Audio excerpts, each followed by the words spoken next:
Hey everyone, how we doing today? Back to Form Voltron, another episode. We have our next guest today, and before I introduce her, I guess this is something I've had in mind for a while now. Most of you people in the audience know, and maybe even some of you newcomers have figured it out by now, the issue that has given me the most trouble, without a doubt, that has got me canceled, kicked out of social circles, without a doubt, the champion issue has been abortion. And one of my ideas for this show was I wanted to kind of once and for all kind of defend my argument, build a case for why I think this way, because I think how I arrived at this point is kind of unique. It's not the normal path, and it is going to take a few episodes to do this. So today I want to start it off kind of local, and this is why I had this guest on first to get this thing going. It's Myrna Maloney Flynn. She's from the Massachusetts Citizens for Life, and I think it's great that she's coming on here today because I think when we talk about this issue, sometimes a lot of people that kind of push the abortion rights movement, one of the things they've very effectively done is they've captivated the young audience. And that's what, on the other side of that issue, that's what this show is. And this is a bridge. I talked to Myrna about this. I think this is something that needs to happen. It's kind of a marriage that we got to move forward with this to get younger people and kind of more, I don't know if you want to call it like the punk rock crowd into it. And I also want to thank her because I think she's probably got more to lose by coming on this show. And, this show is, like I said, it's kind of underground and, it helps us having her on. It's great for what we're doing. But anytime someone comes on a show like this, we really do appreciate it because this isn't the run of the mill show. And, we've got our beliefs about stuff. And again, though, but I think this is part of the battle. This is what needs to happen. So Myrna, how are you? Thank you so much for coming on today. Well, you're very welcome. I'm doing great, and I'm really excited to be a part of your show. This is wonderful that you are not only hosting this show, but also this particular episode, Dan. It's a great opportunity. I think, as you said, to have this conversation that is so very important. Yeah, great. And Myrna, before we start, I'll just anything you want to tell us about yourself, about the organization before we get started? Anything, how did you arrive? I mean, I'm sure you'll learn about me and how I got to this point through the interview, but anything on your path to get to this point where you're a spokesperson for life? Anything you want to tell us about that before we start? Well, I think that this issue is so deeply personal to so many people because of what has happened in their own backstory. And for me, that is very much the case. I'll try to stick to the shortened version of my story, but I was always pro-life. I was raised in a pro-life family. My parents were very pro-life. They actually, I was a surprise to them. I was an unplanned pregnancy. My parents were in their 40s, and this was in 1974 when they found out they were expecting me. They had 6 kids. The youngest at the time was 11, and they found out that my mom was pregnant. They were really sad because they were looking at the finish line. 2 of my siblings were already married and out of the house. Yeah. And this is one year after Roe versus Wade. Oh, wow. Yeah. 1974. Mm-hmm. And they never considered not giving birth to me. Right. That was never an option. Right. But one day after Mass, of all places, a family friend came up to them, and he had heard about my mom's pregnancy, and he said to them, there's something you can do now. Yeah. And they had never told me that story until I was in my 30s with children of my own. And it struck me at that point that I had been pro-life all my life, but I had only voted pro-life. Right. And I had stayed very quiet because I was scared. I was a minority. Yeah. I knew I would lose my friends. Oh, yeah. I knew I could lose a job. Same here. And so I had never said anything. Yeah. And so I heard that story, and then I started to feel very uncomfortable with myself. Right. Because I felt as though I wasn't doing what I was born to do. Right. And so fast forward through a couple of jobs that really pushed me to question my integrity, and I ended up quitting those jobs in higher ed. and found my way to Massachusetts Citizens for Life. Great. And I got in touch and I said, I want to volunteer. How can I help? Right. I don't want to stuff envelopes. I want to make a change. Right. I want to help this culture turn around. And so things fell into place. And this is about 6 years ago. And here I am, never dreaming that I would actually be serving as president of the organization. But it's a huge blessing to serve in this role. And I'm honored. And I feel like I'm finally fulfilling what I was born to do. Great. And Myrna, like I said, I feel like these questions, and as this conversation goes on, it's going to reveal more of how I got to here, just the way this was all, this is what we're going to talk about. So we'll get into that too. I appreciate you telling us all that. And I just want to say quick, how ironic is it? I think you said this person approached your parents at church. Is that what you said? That, you know where I'm going with that. I mean, I know a lot of people up in this area. I grew up Catholic. I went to Catholic high school, and it is astonishing. And we can get in. I've got a lot of theories about how this happened. I think it's probably a story for another day. But I personally think the Kennedys had a lot to do with this, where you have this Democrat family that's also Catholic, because what my grandparents, and I'm sure you probably heard this growing up, they always said how it was this big deal that John F. Kennedy was Catholic and they would never have a Catholic president. Great, but he's also coming from this very left-wing kind of background. And I think that was the perfect remedy for something like that to happen to your parents. I mean, the conditions are very unique in this state for people's kind of like identity crisis on this issue. Have you ever thought about that? How that's kind of crazy that it happened at Mass, at church, as you said? Oh, absolutely. Yeah. And that's the that's the evil of this issue too. And though Massachusetts Citizens for Life is a secular, nonpartisan, nonprofit organization, we are all deeply aware that this is spiritual warfare. Right. It does gravitate, to certain beliefs. Yes. Great. Okay, so we'll get into this, Myrna. This is the first thing I want to get into, and this is the big thing that's huge for me that I wanted to set the stage for this whole conversation, and then we can talk about other stuff afterwards. But, I am constantly, as probably with you, you've probably been in many situations like myself where you're debating with people, defending your stance, like you said, made to feel guilty. I've been made to feel like an awful person many times. Gone into depression at times. They just keep battering in your head. You hate women. I was never raised like that, right? And one of the things that gets thrown at me a lot, and I always refer to I watch a lot of kind of daytime television because of my schedule and my job. I'm constantly hearing, for example, Whoopi Goldberg on The View. They are always drilling in this argument, which is, if you don't want an abortion, don't get one. It's none of your business. It's not your body, et cetera, et cetera. Fair enough argument. But my issue is this.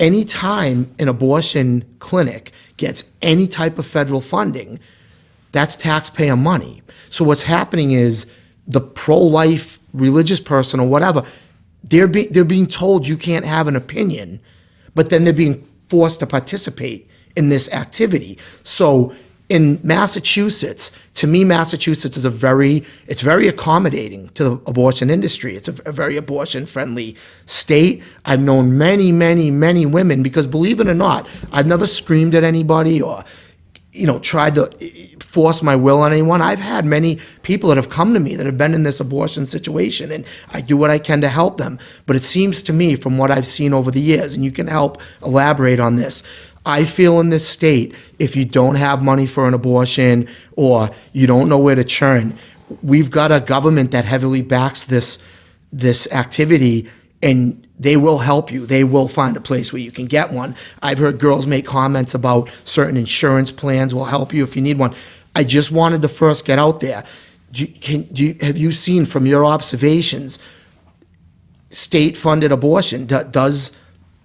Is there is there in any capacity this state helping out with abortion or taxpayer money going to it? Is there anything you can tell us about that in Massachusetts particularly?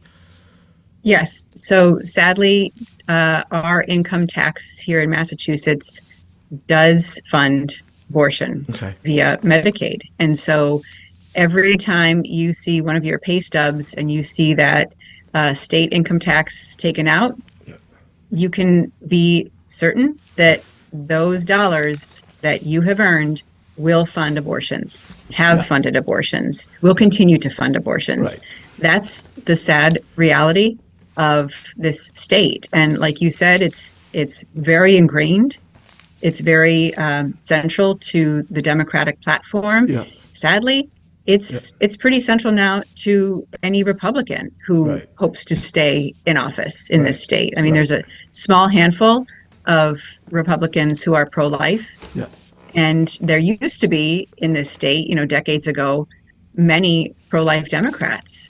And they have completely become extinct because the Democratic Party's platform is so radical and so all or nothing on the issue of abortion. Right. And so we're outnumbered. And so we have a huge task ahead of us if we want to limit our taxpayer dollars from funding abortions. And actually, a piece of good news is that currently in this legislative session, a gentleman by the name of Representative Joseph McKenna from Worcester filed a bill that would allow taxpayers to decide where they want their income tax. I'm actually aware of that. Yeah, I knew that was happening. Continue. Yeah. I'm sorry. Yeah. That'd be great. So a person would actually be able to choose if they wanted their tax dollars to go to fund abortions, or alternatively, if they wanted their money to fund baby safe haven programs across the state. And those are usually at fire houses or police stations. Right. It's sort of like an infant drop box. Right. The yellow signs. Yes. Bright yellow signs. Yep. Any time of day, 24/7. Mothers can anonymously drop off a newborn in a nice, cozy, clean, padded drop box. The EMTs are alerted right away. No charges against women who do this. It's completely it's confidential. Safe, free. The baby is then taken, cared for, given for adoption. It's a wonderful program. So that is kind of, it's one opportunity that exists right now, and we'll see where it goes. We're cheering Representative McKenna on. We are allied with him. We're trying to get our message out to our members and supporters that people should be sending testimonies of support in hopes that this thing gets passed. So that's one bright spot. And the other initiative that has repeatedly come up for discussion in the past few years is a ballot initiative to let the voters decide once and for all about taxpayer-funded abortion. And right before we sat down to discuss this tonight, I was in touch with a gentleman by the name of Tom Harvey, and he has led these ballot initiatives in the past. And what that entails is a signature drive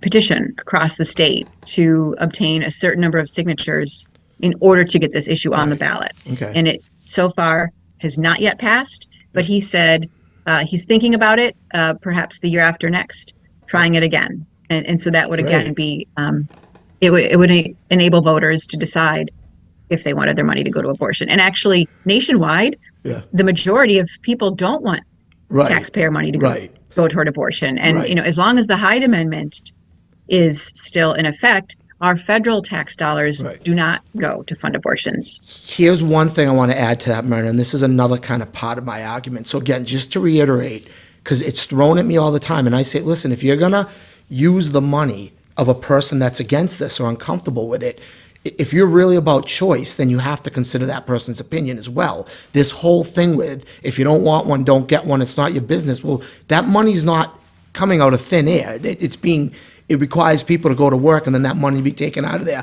So someone's paying for it. The other thing I just wanted to throw out was this, is that another argument that's thrown at me all the time is people will say, well, because of the law and the loopholes, the money doesn't actually go to the abortion procedure. And I've always said, listen, if it's going to pay for the pamphlets or the water bill at these places, you're still asking me to uphold it. So I don't care whether it's going to the actual abortion or not. I don't want to pay for the instruments. Do you get what I'm saying? Like, I don't, like, in some way, shape, or form, I'm indirectly facilitating this with my tax dollars. So that's kind of the argument I wanted to make is abortion or not, I want nothing to do with the place. And if you're going to use my money, then you can't exclude me from the debate. You know what I mean? I think that's very unfair. So I just thank you for clearing that up, because that's something that gets thrown at me all the time with that. And that was the next thing I wanted to get into was we've got towns now. I may have mentioned to you in the email Somerville, but I've read more about it. It seems like towns across the state are trying to do this. They followed the lead of Connecticut. You've got towns now like Somerville where they have gone out there and they've said any type of building that's helping women, you know, you're pregnant, you don't know where to go, we're going to help you with diapers, food, maybe whatever they need, help you find a place to live, or whatever your situation is, get out of an abusive relationship. They don't want these organizations anymore in their town.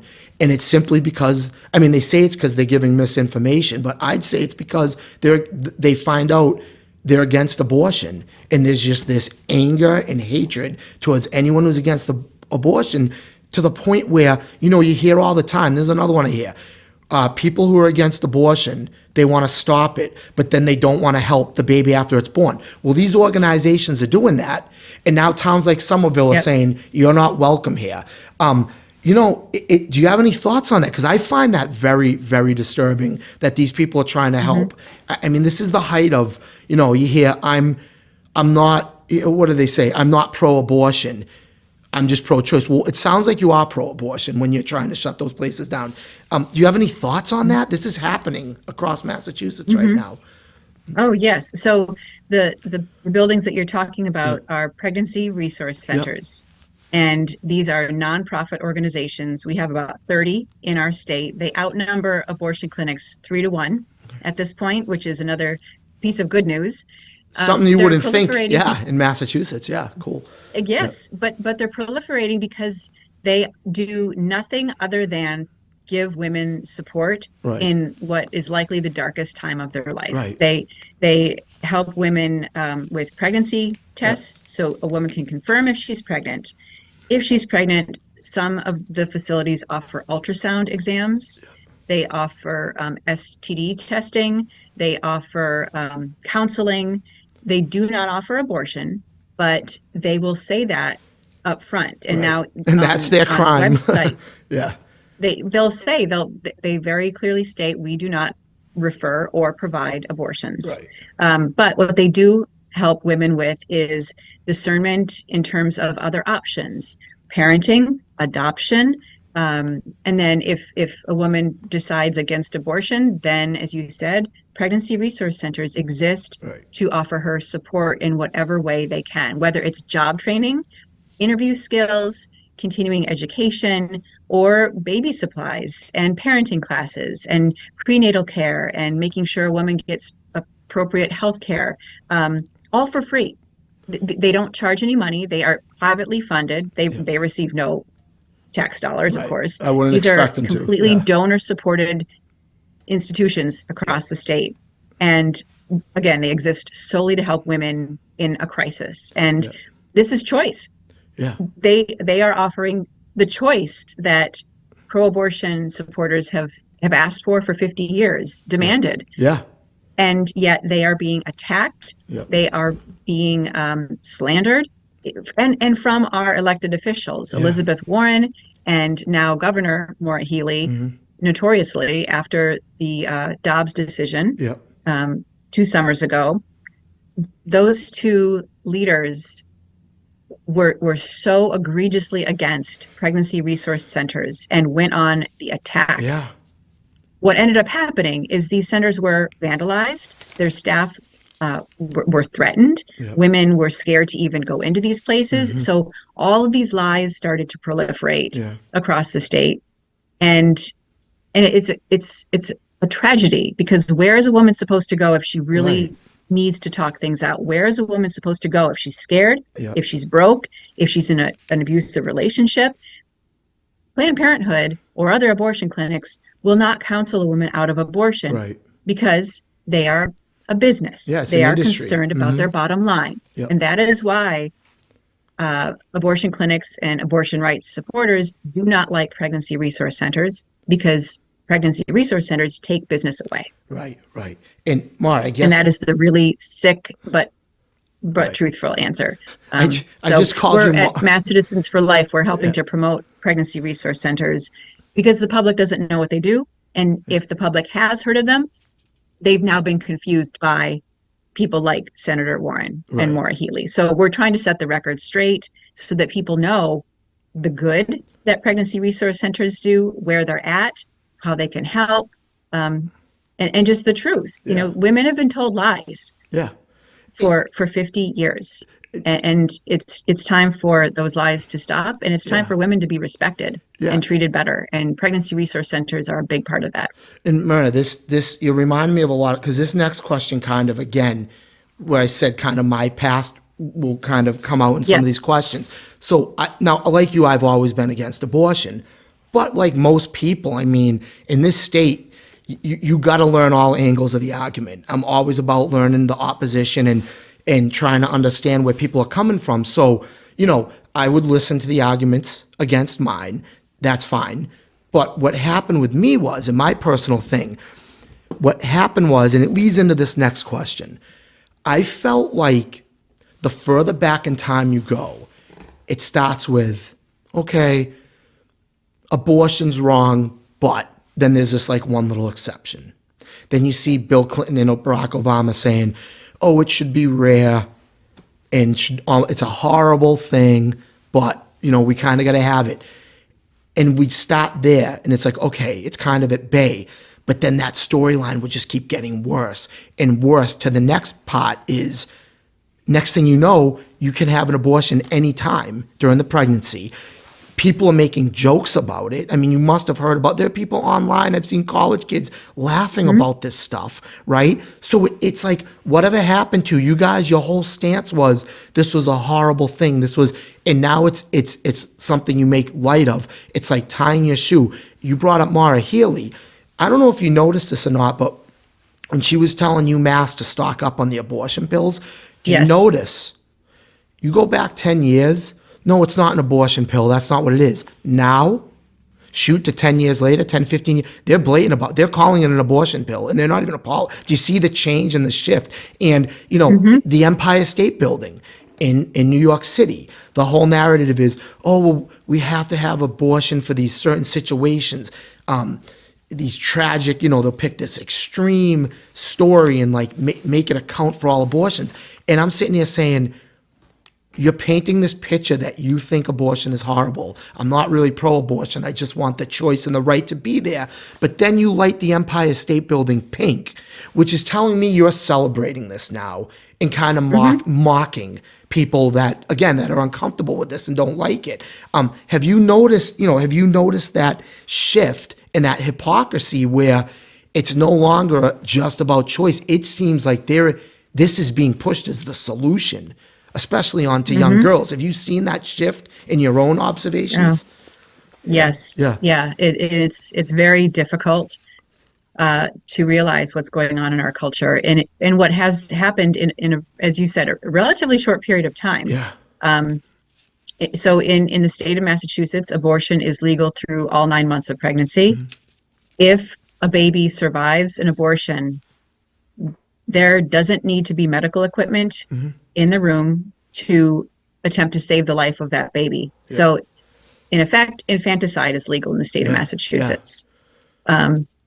Girls can obtain an abortion at the age of 16 Without their parents, right? their parents Right. knowing about it. Public schools can refer girls to abortion clinics.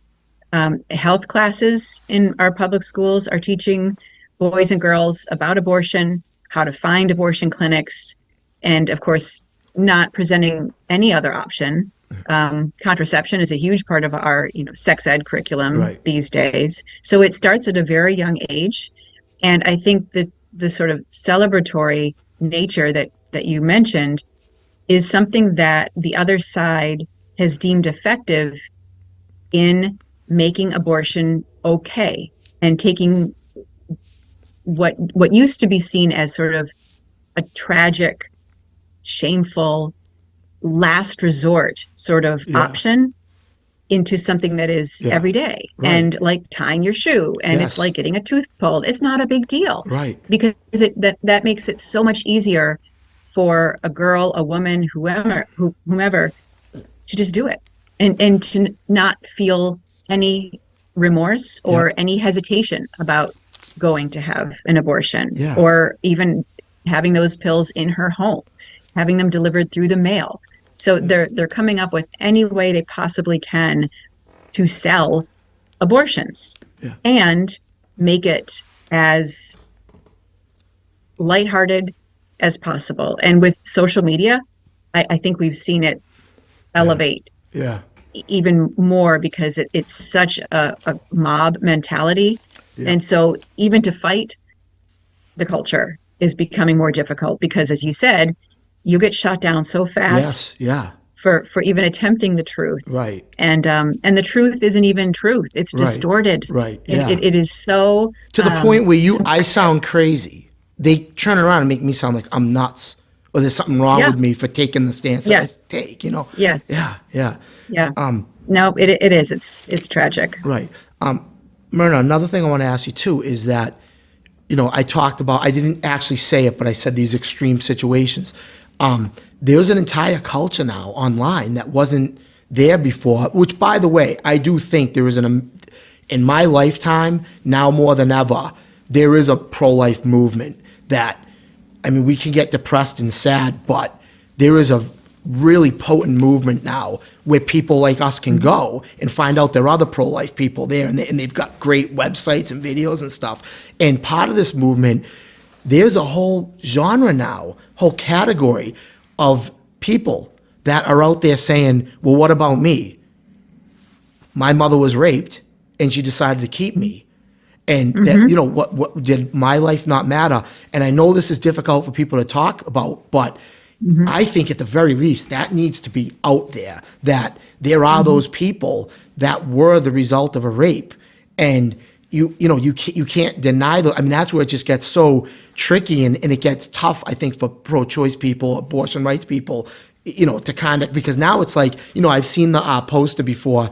It's got the 5 babies, and it says which one was the result of rape, and you can't tell. Like they're all, you know what I mean? So I think that's fantastic. So what I want to ask you next was, you must, I mean, your organization, do you try to like reach out to those? I mean, there are rape victims that don't know where to go, and maybe they even don't want to abort the baby and they just don't know where to turn. Has your organization ever been in that mix too, where you've tried to reach out or let them know you're there and there are places they can go to? Or do you guys get involved with that at all?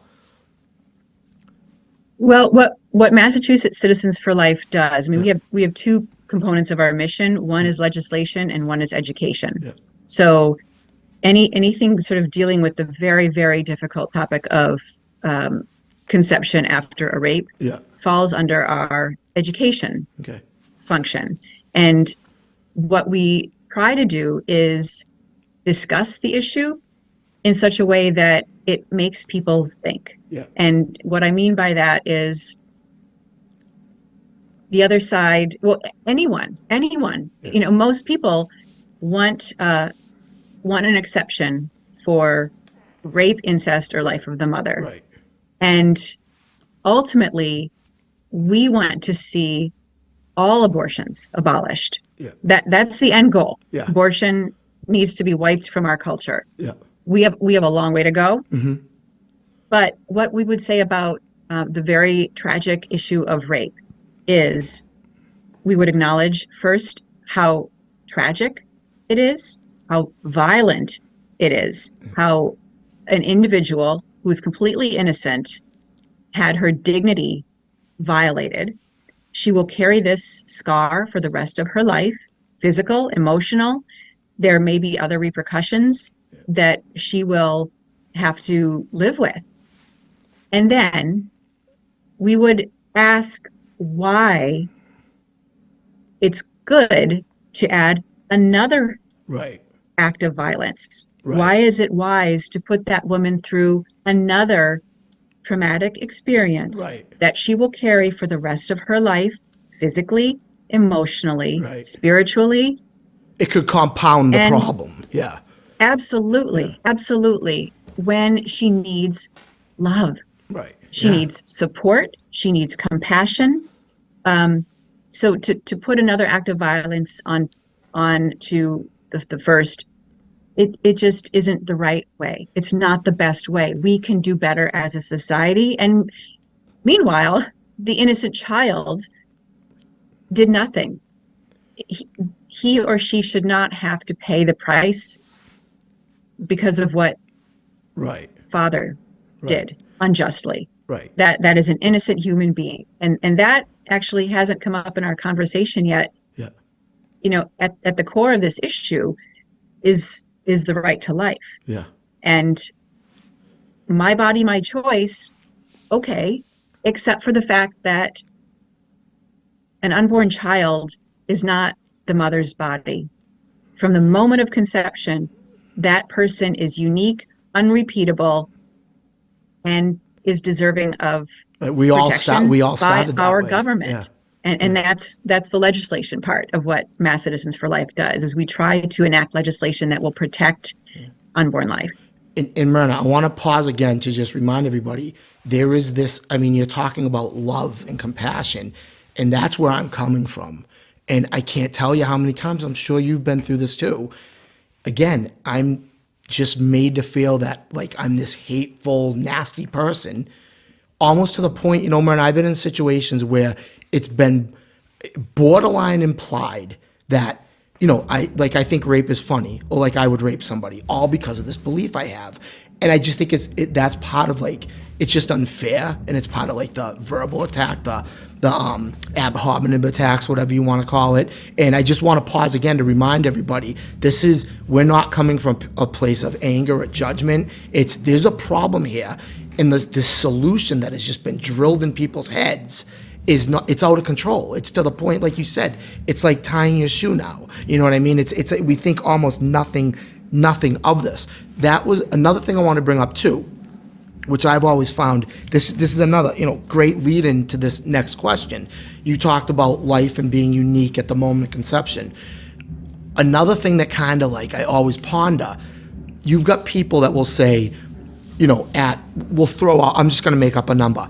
At 7 weeks, you can no longer have an abortion, or whatever people say, 12 weeks, 10 weeks, 7.5. They've got some number in their head. Everyone's got a different number. And I'm always like, okay, your number is 5 weeks. At 5 weeks, you have to have the abortion before 5 weeks. This is my issue with that. If I pinpoint where 5 weeks is, on this day, this is 5 weeks. So at midnight, we hit 5 weeks in the pregnancy. So you're telling me at that moment, you can't have the abortion anymore. It's wrong in your mind. But 5 minutes before that mark, it's okay to do it. Like, what's the difference between that one day? You know what I mean? Like, and people have this justification in this time period that, to me, even that doesn't make sense. So what I wanted for the next question is, we are very confused as a people, even abortion rights people. If you see a pregnant woman smoking, most people, even the most staunch abortion rights advocate, is going to go crazy on that girl. If a girl's drinking, if she's, I don't know, standing too close to a soccer field and the ball is flying by. I mean, we're very protective of that. But yet we're supporting, it makes no sense. Like, you're for abortion, but you're angry if a woman is smoking. Well, what's the difference? If someone is killed and they're pregnant, our culture views it as a double murder. So which is it? There's this identity crisis on, it's almost like if we want the baby, we consider it a life. But if we don't want it, then it's disregard it mentally, and it can be an abortion. Any thoughts on that kind of double life we're living when we view this? Yeah. No, I think you're absolutely correct. That's the only distinction, in this situation is if the baby is wanted, then it's a baby. Yeah. If the baby is not wanted, then it's a fetus, it's a blob of tissue, Yep. it's disposable, it's to be made fun of, it's to be shouted, and it's women's empowerment. That's what it is, to have an abortion, unless you want it. And then you're posting pictures all over Facebook of your ultrasound, or you're having a gender reveal party, or on and on and on. I mean, we've all, it's a daily experience, right? And a double standard. It's a daily double standard too. And like you said, just this past year in February, the Supreme Judicial Court here in Massachusetts determined that an unborn child, if a woman is murdered or killed, that unborn child, who also would die, or if the unborn child dies, this is a crime that has two victims, and carries therefore a sentence related to that second victim. Now, just down the street from wherever this incident might happen, there could be an abortion clinic or a hospital that performs late-term abortions. And, that happens thousands of times a year here. So, we're very confused as a culture. And, but, the more people don't know. And there is so much about this issue that people just don't know. And I think this is one example. If people knew more about this double standard, people aren't stupid. And I think so many times the courts, the legislator, the average legislator is hoping that people just don't pay any attention, or that they might use euphemisms like choice, like healthcare. Abortion is healthcare, and nobody will bat an eye. Nobody will look. Or if it's perceived like the mob will come after somebody who expresses pro-life views, and if that pro-life person can be silenced or threatened, then that's an effective way to go about reaching their goal too. So, but if people just learn the facts about a 5-week-old unborn baby, and that's the other thing that under our education umbrella, Massachusetts Citizens for Life spends a lot of time doing, is educating people about prenatal development. What are the facts? When does the heart start beating? When do the eyes form? When can a baby suck its thumb? All of those facts, again, that people just aren't aware of. I had one of my kids, my oldest, and then I was pregnant with my second, and had an ultrasound at 10 weeks. I had already been through the whole thing. I already knew. I already thought I knew. And I saw that 10-week ultrasound picture of my daughter, and I couldn't believe what I was seeing. I was blown away by the detail. Her heart, her kidney, her lungs, her eyes, her ears. I mean, 10 weeks. And if I didn't know, then we have to forgive those around us for not knowing. And there's so much of this issue that is just not knowing. And I think that is one benefit we have with social media. And like you said before, we have this amazing pro-life movement. And so much of it is driven by the images. Which are the truth. And this next phase of questions gets into like the schools and like, taking responsibility as a father and this and that. So to start off, I just want to say, I feel one of the things that, obviously, I think it's great that you've got women that want to empower girls to not, just settle for being sexualized or whatever the case may be. And I've never tried to stop that, but there's this other sinister like underbelly where, you know, you see it all day long. This has been going on for years. We're living in a world where, whether it's MTV, magazines, music, it's, you know, I call it the Girls Gone Wild strip club. I mean, there is a mechanism of the entertainment world, and it's there for guys too, not just for girls. They're telling guys and girls, teenagers, sleep with as many people as you possibly can, get in as much trouble as you can. And I feel that, and I've tried to explain this to people before, I say, look, you're for like empowering women and women's rights and all this and feminism. To me, abortion is tied in with that, and it's a Band-Aid. It's being used as the solution for like the sex, drugs, and rock and roll that's like going on. I mean, I'm not trying to sound like facetious or silly, but that is what's being put. I mean, it's outrageous. I've seen little 3-year-old girls mimicking what Rihanna does, you know, like the stripper pole dancing and stuff, and they're being brought up into this. They're being raised into thinking this is normal, and then, the side effect of that, well, we have something for you. We have the abortion. You know what I mean? Do you think, like, I almost feel like the two are tied together, the promiscuity that is advertised and promoted, and then we have the abortion to take. Brian's applauding this right now. We have the abortion to. Do you see a connection there? Do you like? Oh, absolutely. Yeah. But it started with the birth control pill. Yeah. In the 60s. I've heard that a lot, yeah. And just that notion of free love and complete freedom, and yes, women's rights, women's lib, equal with men. Right. That's where it all started, and that's why Roe versus Wade ended up becoming law.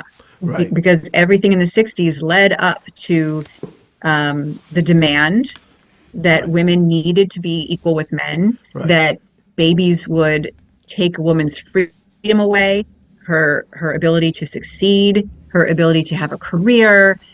All of that stemmed from, and her ability just to be with anybody when she wants. And so it stemmed from that, but it ended up with Roe versus Wade and abortion being legal through all 9 months of pregnancy across the country, full stop. And from there in the 80s, I mean, the rates of abortion were off the charts in the 80s. It became and part of the thankfully culture. they've come down since then. But the thing is, yes, I mean, now we do have, this understanding that it's just another solution. It's part of the equation. You go out, you have fun, you're promiscuous, you do what the pop songs tell you to do, TV shows, movies, whatever, and then there's just you just go have an abortion. And the thing is, if you look at state statistics here, so in 2022 there were over 17,000 abortions in the state of Massachusetts. Half of those were on women who had already had an abortion. Oh, I'm well aware of that statistic. It's contraception for many. Right. And you know what else too? I've heard before many times that it's it's the removal of responsibility. Like there is you don't have to be responsible anymore. You can just live this lifestyle, and there's a solution. There's a way out. And I hate to again, this gets thrown at me like it's this, but you don't understand. Like when I talk like this, people think I'm trivializing it. I'm not being sensitive to the woman who's going through this hard decision. But I always say to them, why is this decision so difficult? It's because you're going against your natural biological instinct to have a baby, and now you're like just slaughtering that belief, that path, and going against it. And I mean, we're the only, if you want to call us animals or beings, that do this on the planet. Like we'll terminate our own pregnancy. And I also think that one of the big things that I'm huge about is I also see, there's communities online that talk about like what you talked about, the age of birth control, and now, women don't have to be responsible and this or that. But one of the things I point out too is that being a guy and being in, many locker rooms and hearing the way guys talk, there's another culprit here that gets off the hook. And men need to start taking more responsibility, because I think a lot of this problem or this issue, the way you described, the way we just described, I feel for many years men applauded it. I've known women that were pressured into having the abortion by the guy. Yes. So a lot of this, like what we're talking about, guys have been right there alongside of it, facilitating it, and I feel they've gotten off the hook on a lot of this because, I mean, the biology of how you make a baby, I'd say a lot of that, I mean, these guys don't want to be, they have no intention of having a baby. They're just doing whatever, right. Flying by the seat of their pants, partying, and they get off the hook. And I think that needs to be talked about a lot too, that there's this legion of men now that just are not responsible. Any thoughts on that too, that some of that focus should be on them too? Absolutely. You know, we hear so much about it's a woman's choice. Yeah. Well, there's been some research done very recently, earlier this year, in fact, by an organization named the Charlotte Lozier Institute. They're a national organization, and they had a study that revealed that upwards of 70% of women in their study who had abortions reported being pressured. Yeah. Through interpersonal relationships, whether or not that was their partner or parent or friend, but this isn't necessarily the woman's choice. Right. We're finding out. Right. This is a situation of pressure from many different areas, but many times it is from the partner, the boyfriend, the husband. And you know, this was just in the news 2 weeks ago. Did you hear in Britney Spears' new memoir? Oh, yeah. Yep. She talks about her abortion and how Justin Timberlake pressured her, saying he didn't want to be a father. She had to do this. They had to keep it secret. So they didn't go to a hospital. They had no medical support at all. Right. She took the abortion pill on the bathroom floor while he played the guitar. Yep. It's ridiculous. And this is 20 years ago. Myrna, I could tell you 100 stories like that. Yeah, and it is. So on one hand, it's a guy's dream come true because it's all the sex he wants, no commitment, no hassle, no risk. Yeah. He's off the hook, like you said.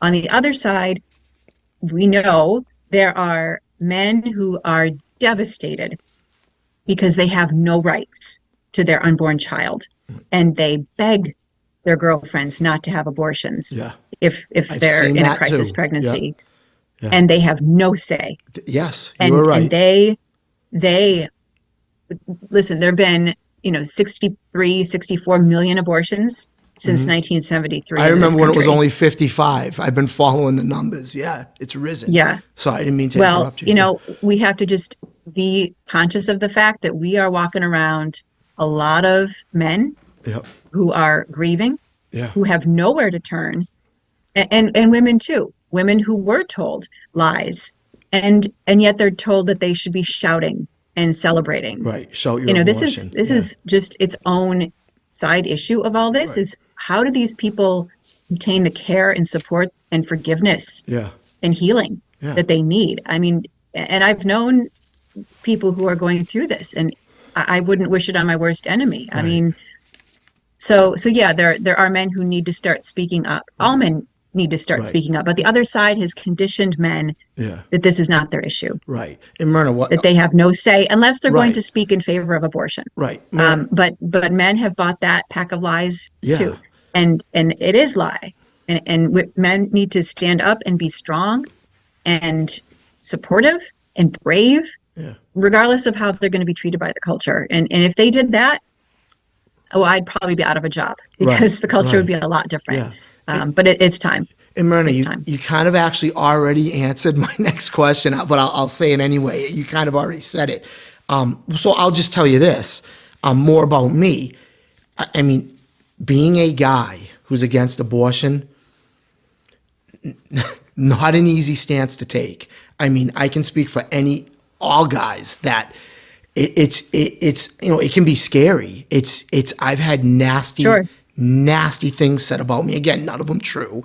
Myrna, I always just came from this spot where, Myrna, let me say this, right? Like I told you, I went to Catholic school. You mentioned church earlier in this.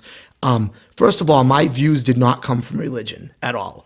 I came up with my own views, and it was actually being kind of really liberal, being into environmentalism and animal rights and stuff. I was always kind of within the impression like, We're sitting here talking about throwing ourselves in front of a bulldozer to save an endangered flower, but we Right. can't understand why someone would be against abortion. It made no sense to me. So, Right. it was kind of, for me, a separate thing that I just came to on my own.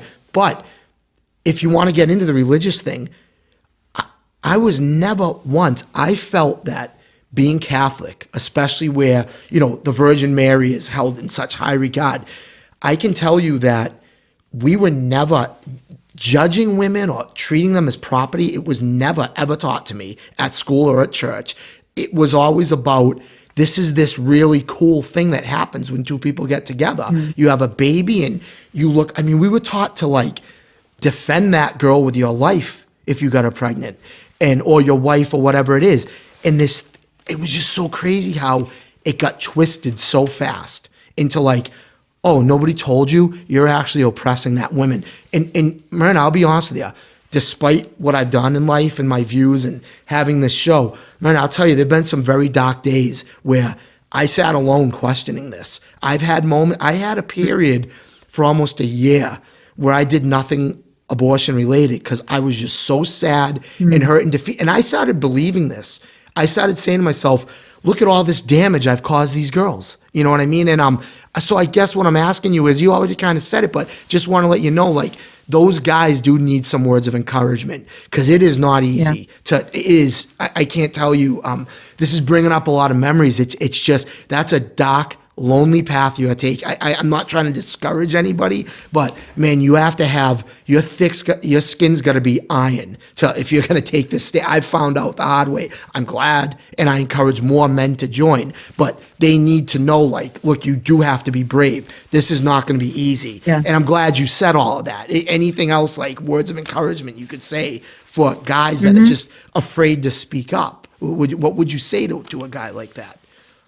Well, one of the most encouraging things I've seen through my work at Mass Citizens for Life is the number of men who are members, who are board members, who donate, who send me emails thanking me for what I'm doing. And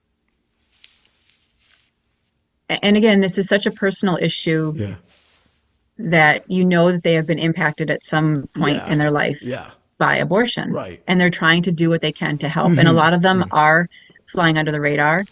As you said, because of obvious, pushback that they know they'd receive.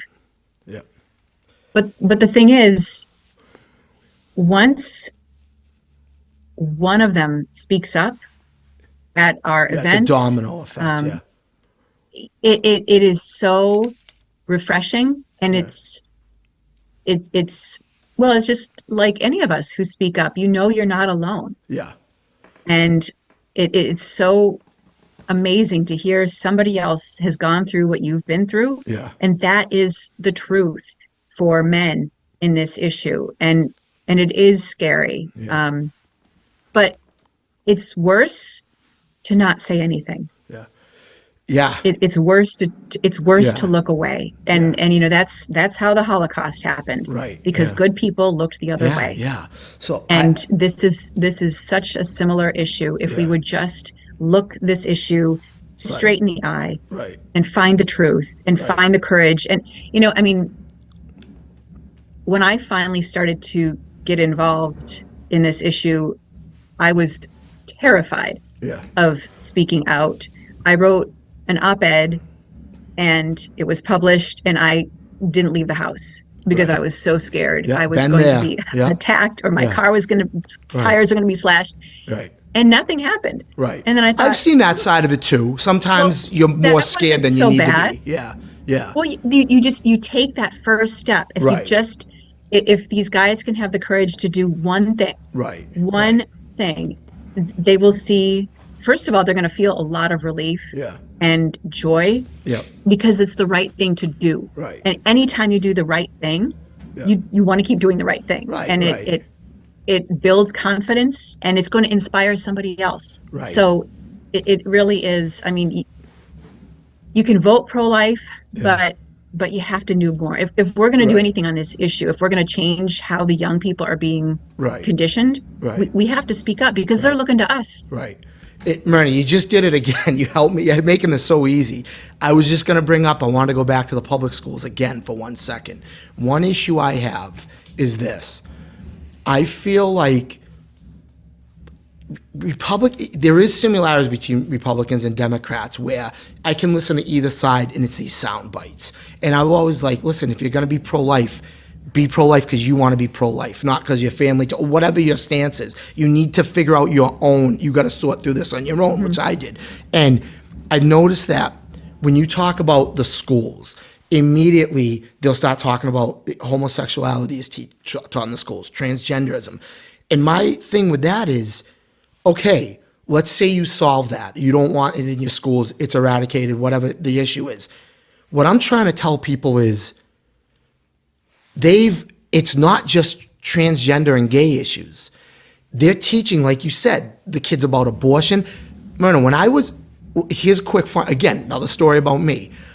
When I was in the fifth grade, now I think back now and I'm like, what was going on? I came from a good home. A lot of us around here, this is a typical middle class. Everyone was in church. These were not dysfunctional families that like were in my town. Fifth grade, they had a sexual education class. They kind of maybe worded it differently.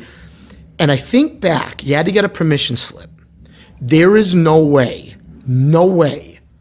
I don't know how it was worded to the parents. I don't know what the context was. But looking back now, there is no way these parents understood what they were signing up for. There's no way, Myrna, without getting graphic or what was in these. So I remember looking back, you'd always have one or two kids that the parents didn't sign the slip. And they'd have to sit in a separate room. And we kind of laughed at it. I'll be honest with you. We're like, oh, that kid. And I look back, I'm like, those parents knew what was going on back then, right? So this was I was in fifth grade. This was about 1988, okay? We had it fifth grade and sixth grade, right? So I was born in 77. So we're talking about, I'm about 10 years old, 87. And I look back and I say to myself, to us, this is a new thing that's going on, the conditioning of the kids. Myrna, this was 1987. We were talking about borderline. The kids could ask whatever they want. And again, Myrna, I remind you, 10 and 11-year-olds, this is 1987. And my point is that this has been going on. It is going on now. And I think conservative or people that are concerned about the breaking up of the family or what their kids are being taught have got to break out of this thing where, listen, not everything is about gun rights and transgenderism. They've got a plan for your straight kid too. They've got a plan for your daughter who just got pregnant. They want her to have an abortion without even telling you. Okay? And that's something that people have got to start understanding. Myrna, I still don't think they are getting that. I just don't. Have you seen that? Like you said, you're a mother. Have you had instances in your own life where you've observed, like, this goes beyond the stuff you see in the news? They're teaching different sexual scenarios in abortion, even for the straight kids. Have you noticed that? Do you see what I'm getting at with all this? That this is a much larger problem, Yes. So, first of all, Planned Parenthood is behind the efforts to get into the schools. Right. So there's that. Second of all, my kids, I was one of the parents who, in the last few years, I get an email from the school saying, here's the puberty class coming up. That's probably what they call it. Yes. Let us know, or wellness. It's couched under the wellness class now. Right. Let us know if you don't want your child to participate. Right. And so I pulled one of my kids out that particular year, and I asked her after school, I said, so what did you do when you didn't go to the class? Yeah. And were you the only one who got pulled out? She said she was. And that's scary for parents, because parents don't want to do and that. And she was, and the kid, she was mad at me. Right. I would imagine. So I don't blame her. Yeah. But ironically or coincidentally, Massachusetts Citizens for Life, one of the bills that we filed this session would turn things around so that the burden is on the schools. So rather than telling the parents, let us know if you don't want your kid to participate, we're saying that the schools need to say to the parents, sign this if you want your kid to participate. So the schools say nothing unless they hear from the parents. Right. So it flips it around. So hopefully the bill passes. Right. You know, we are definitely outnumbered on Beacon Hill, Right, yeah. but this is an issue, and Yeah. that's why we filed this, because we don't think that the burden should be on the parents to protect their kids Right. from schools. We want the schools to have to do the work and explain, and because Right. it forces the issue. It Right. forces them to explain Right.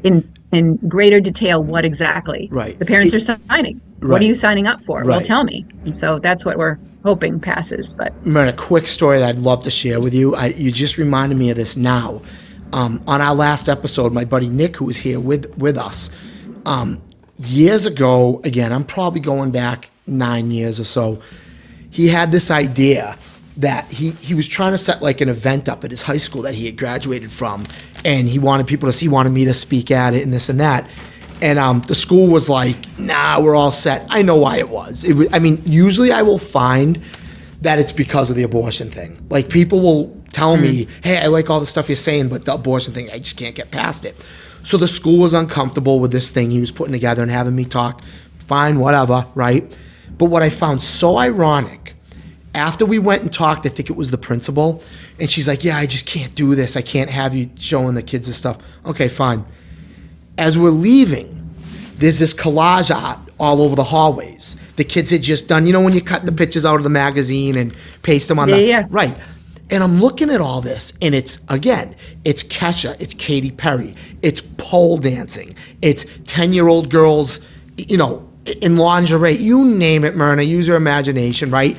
And I'm saying to myself, and I said it to Nick, and I've told this story so many times, I go, isn't it ironic that they were so terrified of me making a pro-life statement in front of these kids? But yet as we left, we saw this project that is pushing every type of promiscuous agenda you can possibly imagine. And those adults were okay with it. And the, you know, so that, you know what I mean? Again, it's that identity crisis. And it's just another story where it is being pushed in the schools. Like, I agree with all that, you know? Yeah. It's a race to be the most progressive we can possibly be. Right. And I only have and whatever boundary gets erased in the process, fine. Right. It's We'll this have a morality, bizarre. It's a bizarre need to be just pushing ideas that have no merit, no business being in front of little kids, completely beyond human reason. And that makes no sense at all, except for the fact that we know at the end it's like Watergate. Follow the money. Yeah. Follow the money. Right. And you will meet Planned Parenthood's door. Right. And again, the abortion is the solution, ironically, with that too. And Myrna, I only have a couple more questions. Again, I appreciate your time. I hope we're not holding you up. Do you have time for a few more? No, this is great. Okay, great. So absolutely. All right. I want to, and Brian had a couple too I'm going to ask you that we wrote down. A couple things that he wanted me to bring up. So I want to tell you this too. You know, I'd mentioned to you in a couple episodes ago, well, actually it was at the beginning, we had, you know, Alfie Evans, the little boy in England who he was sick, big court case, it was all over the world. And, you know, his parents wanted to take him to another hospital outside of England, no longer being paid for the British taxpayer. And they were told no. The kid was held hostage in that hospital. I mean, it's almost unbelievable. You almost can't even imagine that this happened, right? And we had his father, Thomas, on the show. And I found that incredible that he was willing. I mean, you can tell he's hurt despite whatever good he's done in the world. And I try to encourage him a little. You know, I talked to him a little off camera, and I'm like, listen, man, you're helping a lot of people. And even that, I mean, this is something that's never heal in his life, what happened to him and his baby. But one thing I brought up in the show, and I said to him, I said, you know, Thomas, I don't know if this is upsetting, and he graciously answered it. I said, Thomas, when this was happening to you and I was seeing it on the news, I felt like, again, there was this underlining kind of issue going on where, in my opinion, and I wanted your opinion on it, if you agree with my assessment, I feel like maybe a lot of people in England which that country has become very kind of, leaning on the side of, abortion and left wing. And I felt as if a lot of the people that were so animate that this little baby die kind of looked at it as a political battle. And this baby was the sacrifice, meaning we cannot give up on this one, because if this baby survives, the national healthcare system, what they talk about, life abortion issues now come into play, and they just couldn't afford to lose that battle. And unfortunately, it was that they were willing to sacrifice that little baby. I believe there was some political underlining there, and there was greater meaning to why they were so viciously attacking and being like, no, this baby is not leaving the hospital. This is over. And one other thing, Erna, before I let you speak about that, I remember people here in America, when I talked to them about it, they'd go, well, the baby is sick. It's not going to be survive. And I'm like, what does that hold on. Okay, I'll give you that. Maybe the baby won't survive. The baby is no longer being facilitated by taxpayer dollars. That's done with. They've decided the baby's going to die. That family is not allowed to take that baby to Italy, to another hospital on their own money. I mean, that's what happened here.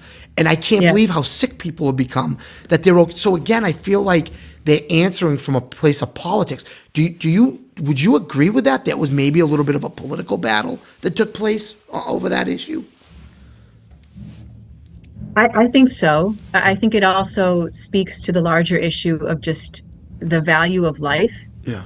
And especially when we look at issues like doctor-prescribed suicide. Yeah. Which is actually, it's also being debated in our legislature again as we speak.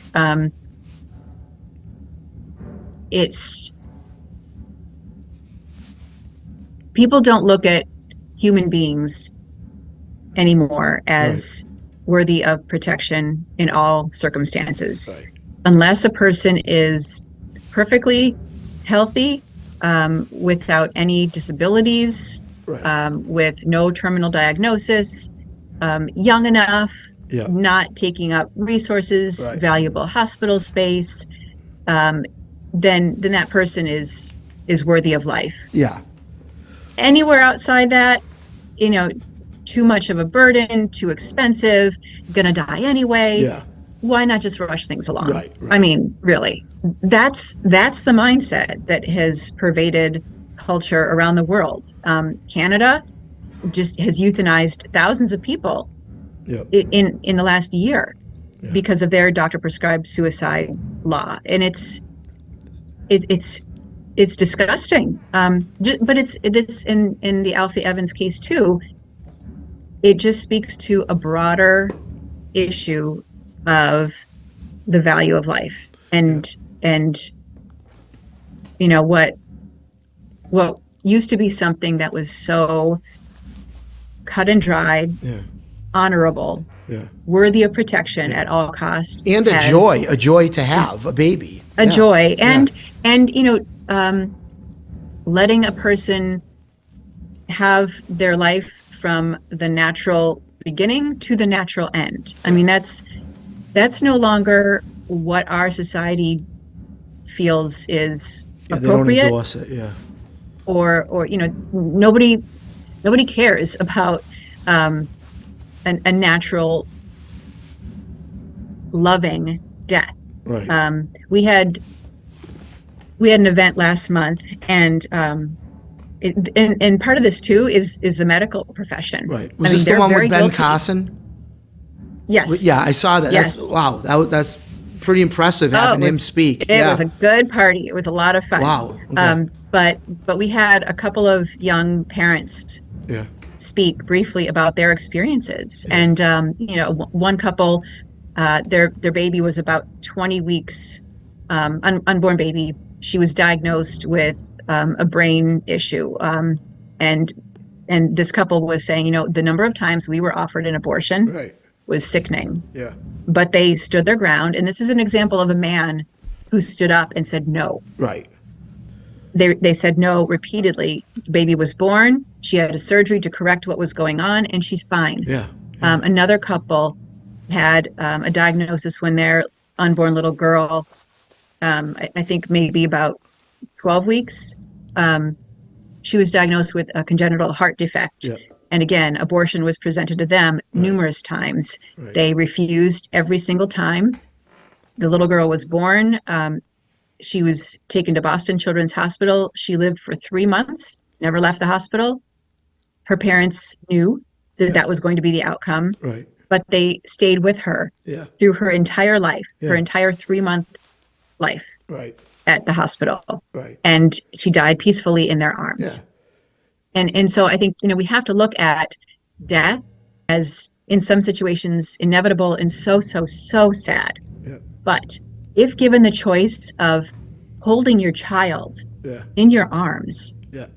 as she passes away, isn't that better Right. than scheduling an appointment to dismember her? Right. Yeah. But that's where we're at, and it's Right. it's disgusting and Right. awful to think about, but that's the reality. Right. And so going back to Alfie Evans, it just speaks to our culture's preference Yeah. to veer toward the side of convenience and avoidance of all discomfort for the person going through it, not necessarily the patient. Right. But if something is uncomfortable, we want to avoid it as quickly as possible. Right. Get it over Right. with. Yeah. Yeah. As opposed to fight through it and grow. Right. And love. And Myrna, I have a very controversial belief. A lot of people think I'm stretching. I don't. I mean, you were giving examples of, it's not just abortion. There's all these areas where we don't respect life anymore. And I would even throw in there, I have this thought every time there's a mass shooting or a school shooting. I think there's a connection too. I say, look, life is disposable to us now.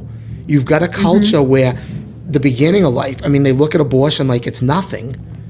At what point do you look at people who are walking around as nothing too? Life didn't go my way. I'm upset. So I'm going to take it out on you. Again, Myrna, some people might think I'm crazy for saying it. I think there's a connection. I think all of this stuff is connected. It's just disposable. Life is disposable. I also want to, you brought this up earlier, so I'm kind of bouncing back.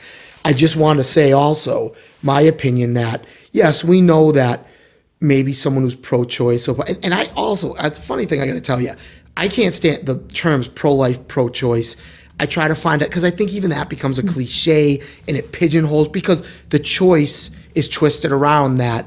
The choice is so vague. Like I'm trying to tell women what color shoes they can wear. And they know that. That's not what I'm doing. You know what I mean? So I don't even like those terms. But anyway, for lack of a better term, certain people, political backgrounds tend to gravitate to certain, we know that. That's not a secret. But I think another thing too is, I don't think you have to be religious. So there are groups out there, like you said, there's pro-life Democrats. There are pro-life environmentalists. There's pro-life atheists. I think it can be anything. I don't think it has to be tied to a religion or a political thing. I think that's part of the problem too. I think people should feel like, oh, maybe I'm a Buddhist. Why can't I be pro-life too? You know what I mean? Why can't I be against abortion? I just think a lot of those ties, I would hope, can start to erode away a little bit, because I think that people feel like, if I'm against abortion, now I'm taking on all these other, now I've signaled that I'm also voting Republican. I've got a rifle in my garage. Right. And that doesn't have to be true. You can just be pro-life because you're against abortion and you don't like it. And I wish more of that would happen too, So, that's just something I wanted to throw out there. I don't know if you had thoughts on that or anything. It was just something I thought was worth. Well, no, absolutely. I mean, you're right again. Yeah. I think, what really bothers me is how the issue of abortion is tied to people of faith, and how I must be a religious whack job because I'm pro-life. Yeah. I happen to be Catholic, right? And as you said, as a fellow Catholic, your pro-life views don't connect to Catholicism. They really don't. They didn't, as you were forming your own pro-life views, and nor did mine. Right. It happens to align with what the church teaches, but that's not why I'm pro-life. Right. And I think it's so important, if we, as we move forward as a movement to defend life, we have to convince our colleagues who are very religious and very faith-based in their rhetoric, in their messaging on this issue, we have to tell them to back away because they're not going to convince everyone, and they're more likely to turn people off, frankly. Right. This isn't a religious issue. This is about the fundamental right to life Right. that is established in our Declaration of Independence. This is about the biology, Yeah. the truth of an individual that deserves to live, an innocent human being separate from its mother, who has incredible potential, and that potential is snuffed out simply because he or she is unwanted.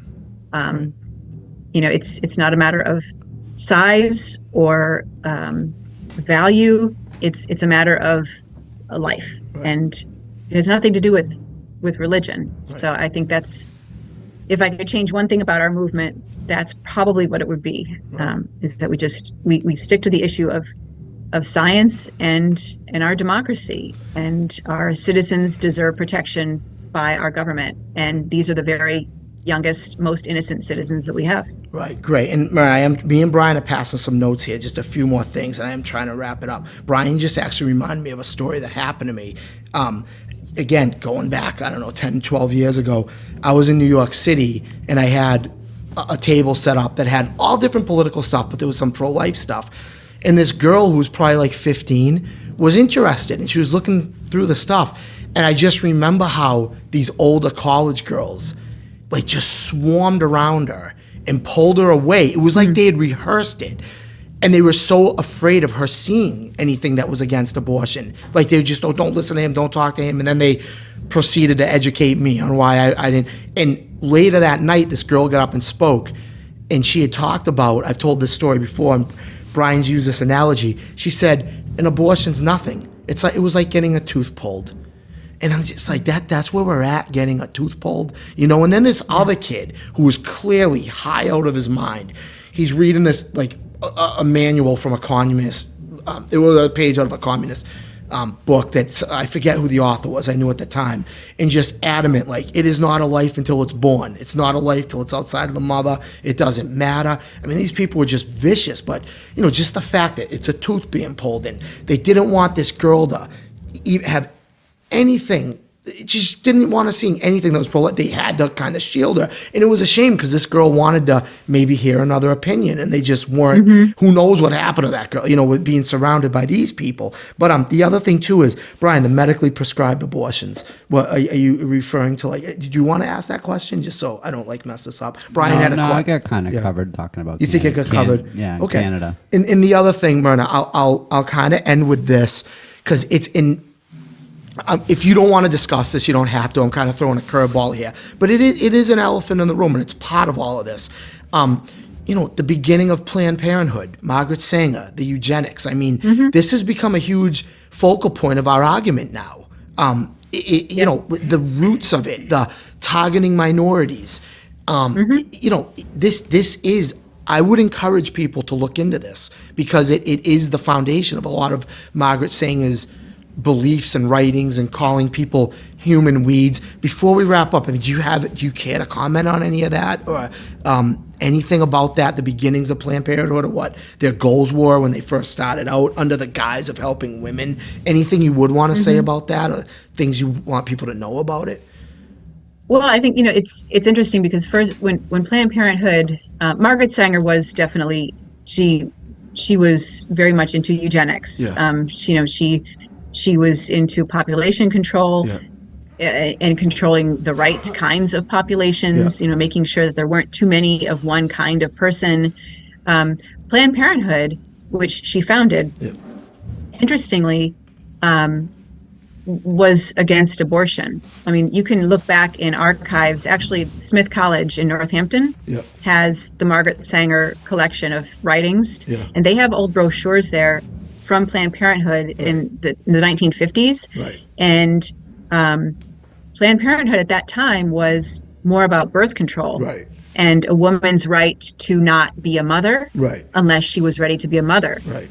In their brochures in the 50s, Planned Parenthood said, this is birth control, this is abortion. Right. Abortion takes the life of a baby. Right. That's written in a Planned Parenthood Right. brochure. Which So is almost hard to here we believe are. now. Yeah.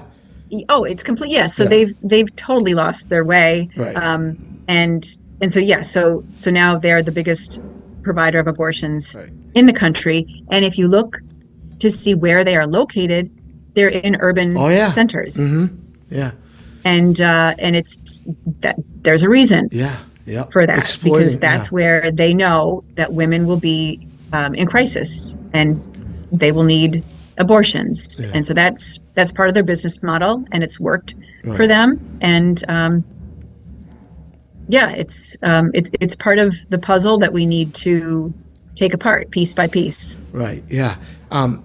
Myrna, before we end, is there anything I'll give you the floor to finish this, that we didn't cover, or you want people to know, or you felt should have been discussed that we didn't get to? Anything you want to say to the audience that maybe we didn't get to in this conversation? I think it's important for your audience to know about the abortion pill, which is, as we kind of alluded to, it as of last summer, Yeah. it is available at every public college and university campus in our state Yep. by mandate. It is the fastest growing method of abortion. It is prescribed and sent through the mail Yep. to women in their homes without ever being examined by a doctor. So it is not safe. Yep. The other side claims it's safer than Tylenol. Well, if you don't know how pregnant you are, how many weeks you are, Right. it could kill you. Yeah. And many women don't know how many Right. how far they are in their pregnancy. Yeah. But the other side says that chemical abortion or medical abortion is perfectly safe. It's fine. It's very dangerous. What is also, excuse me 1 minute. Yep.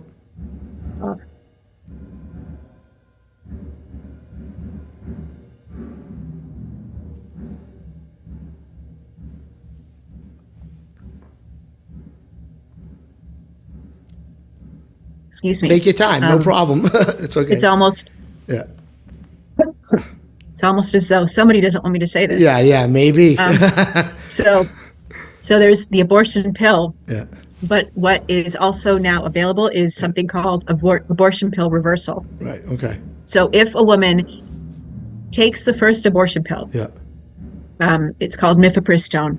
If she takes that pill within 24 hours, if she changes her mind, she can call the abortion pill reversal hotline Okay. and be prescribed another pill that will reverse the effect Yeah. of the first pill and save her baby's life. Yeah. Wow. And so this is something that has saved 4,000 lives around the Wow. world Okay. in the last several years. Right. It's safe, and it's something that I think people need to know more about. So Okay. Do you want to say that? Do you Go know to the our number website. or anything? Oh, it's on the website for.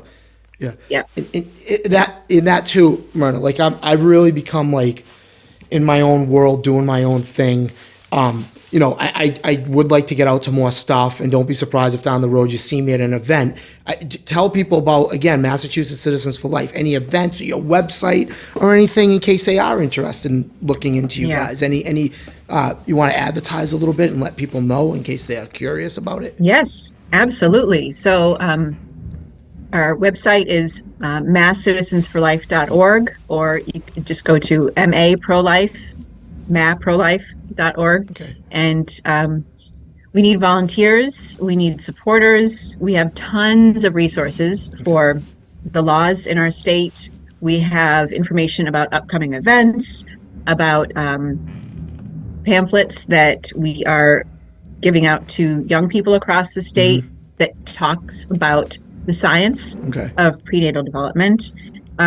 We have help with talking points. So when people do engage in these arguments, Right. How to debate. they'll know Yeah. what to say and how to say it well. Right. Yeah, so we have a ton of resources on the website. But yes, we love to have new members, new people who are interested. The best way to learn about what we're doing and where we're going to be is to sign up for emails. And you can do that on the homepage. Great. Brian, anything else? We good? So, Myrna, thank you so much. Like I said, this is something that needs to happen more. I do think we kind of get Yep. inside that young crowd, and there's a lot of like, this we're broadcasting actually from a rehearsal space. So, you can actually hear bands practicing in the background in the other rooms. So, and there is a lot, like I told you, there are a lot of people that tune into this show that don't agree with me. And they're kind of like snooping around, Right. checking in. And that's part of my strategy. I want them to walk into Absolutely. a conversation like this. This is not always a friendly audience that I attract. And so it's good. They need to hear this. And, I can't thank you enough for coming on here. I think this was great. We can do it again sometime. Let's see how this goes. Hopefully you don't get too much backlash for coming on. I don't think you will, but I'm usually the one that gets the backlash. But, I think it was it's not easy coming on a show like this, especially what we do and what we're about. I appreciate it, and I'm just thank you very much for doing this. I think this was great today. Oh gosh, no, it was a pleasure. It was great to talk with you, and I'd love to be on again. Yeah. And I welcome backlash. I Yeah. mean, this is part of it. this is a tough topic, Yeah. and people have views on it. Let's talk about it. Yeah. That's the problem. We can't talk as a culture either. We're Right. either screaming, Yeah. or we're violent, Yeah. or we're saying it's my way or the highway. Right. Let's talk about Right. this, because there are solutions. We just need to find them and then enact them. So yeah. But no, thank you for having me. It's been Great, fun. yeah, no problem. Thank you. We're gonna roll out the music. Stay on so we can say bye to you, and that's it. Thank you very much, Myrna. We appreciate it. Thank you. Great. You're very welcome. Awesome.